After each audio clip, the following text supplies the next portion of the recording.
Red Sticks were a traditionalist faction of Muscogee Creek people in the American Southeast in the early 19th century. They led a resistance movement to European-American encroachment and assimilation. Tensions culminated in the outbreak of the Creek War in 1813. Initially a civil war among the Creek, the conflict drew in United States state forces while the nation was already engaged in the War of 1812 against the British. The term Red Sticks was derived from the red-colored war clubs and the ceremonial red sticks used by Creek medicine men. This faction was made up mostly of Creek of the upper towns, who supported traditional leadership and culture, including the preservation of communal land for cultivation and hunting. It was a time of increasing pressure on Creek territory by European American settlers. Creek of the lower towns,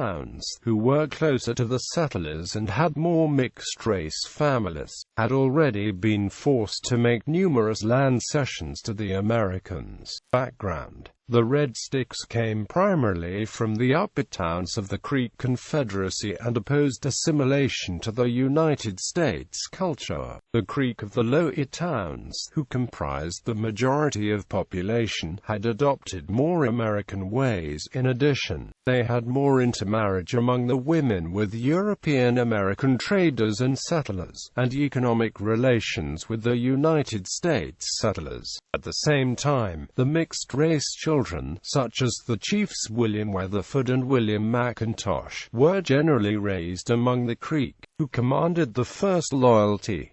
The Creek had a matrilineal culture, in which a person's place and status were determined by the maternal clan. Benjamin Hawkins, first appointed as United States Indian Agent in the Southeast and then as Superintendent of Indian Affairs in the territory south of the Ohio River, lived among the Creek and Choctaw and knew them well. He commented in letters to President Thomas Jefferson that Creek women were matriarchs and had control of children when connected with a white man. Hawkins further observed that even wealthy traders were nearly as inattentive to the mixed-race children as the Indians. What he did not understand about Creek culture was that the children had a closer relationship with the mother's eldest brother than with their biological father because of the importance of the clan structure. The Red Stick War, more commonly called the Creek War, was essentially a civil war as the Creeks struggled among themselves for the future. After the Lower Creek issued a statement of unqualified and unanimous friendship for the United States, tensions broke out into violence. Red Sticks attacked the Lower Creek towns. The Red Sticks were backed by the British, which was engaged in the War of 1812 against the United States, and the Spanish, who were trying to retain a foothold in Florida and in territories to the west of the Louisiana Territory. Fort Mims massacre. Attacked by American militia while bringing back arms from Florida in 1813, the Red Sticks regrouped and defeated the troops at what became known as the Battle of Burnt Corn. While white militia had provoked the attack, frontier settlers and U.S. officials became more alarmed about the Red Sticks' actions on the frontier, trying to reduce the influence of the Tensor Creek in present-day southwestern Alabama. The Red Sticks decided to attack the garrison at Fort Mims in the Mississippi Territory.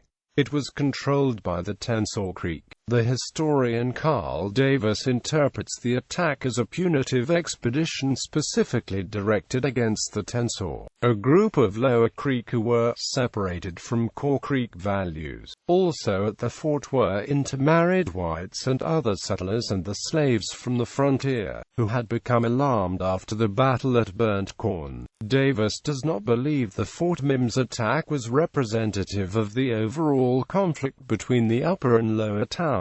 The fort was poorly guarded and the Red Sticks overwhelmed its defenses on the 30th of August 1813, killing most of the people who had taken refuge there. Estimates of the number of settlers at Fort Mims at the time of the massacre vary from 300 to 500. Estimates of survivors have varied varied. At the most, about 3 dozen have been claimed. At least 100 Creek attackers were found dead at the scene of the battle. Aftermath. The massacre had significant short-term and long-term effects. Alarmed by the fall of the fort and understanding little of internal Creek tensions, settlers demanded government protection from the Creek. With federal forces otherwise engaged in the War of 1812, Georgia, Tennessee, and the Mississippi Territory raised state militias for defense and engaged Native American allies, such as the Cherokee, traditional enemy of the Creek. The historian Frank L. Owsley, Jr., suggests that the state-sponsored military activity in the area likely prevented the British from occupying an undefended Gulf Coast in 1814. General Andrew Jackson commanded the state militias to campaign against the Red Sticks. The U.S. forces finally defeated the Creek at the Battle of Horseshoe Bend on March 27, 1814. His forces killed or captured most of the Creek, but some survivors escaped to Florida, where they joined the Seminole tribe and continued the resistance to the United States. The war heightened the hostility between the Creek and the Americans in the Southeast. Americans had steadily encroached on Creek and other Native American tribes' territories, forcing land cessions under numerous treaties but always demanding more. The war had begun over internal divisions among Creek who resisted the assimilation and loss of traditions, led by the chiefs William Weatherford, Manawa, and Peter McQueen of the Upper Towns. After the war, the Creek were forced to cede half the remaining lands to the U.S. Within 20 years, they lost the remainder of the lands as a result of the Indian Removal Act and the forced removal to Indian Territory west of the Mississippi River. Some remnant Creek chose to stay in Alabama and Mississippi and become state and U.S. citizens. The treaty provisions to secure the land were not followed, and many became landless.